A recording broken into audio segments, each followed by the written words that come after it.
The Southeast Asian island of Singapore is so small, you can drive across the entire thing in just an hour. Despite its tiny size, however, it has one of the highest average incomes in the world. Not that it was always this way. In the mid-20th century, the island was one of the poorest places on the planet. That's one massive turnaround then, and it's all thanks to the city's public housing strategy. You see, by the time the 1960s rolled around, Singapore had had a housing crisis for decades. There were too many people for too few houses, so many of them lived in abject squalor. But in 1966, the Government Housing Board decided enough was enough and made a massive effort to change this. Affordable housing was built and schemes were set up to help the poor save up for a proper place to live. Because of this, the quality of life for hundreds of thousands of people dramatically improved. And with its citizens happier and better off, the government began building factories on previously unused swampland.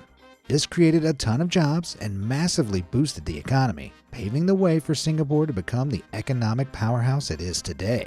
Now, the Marina Bay Sands Resort is one of the city's most famous attractions, along with the enchanting 250-acre gardens by the bay.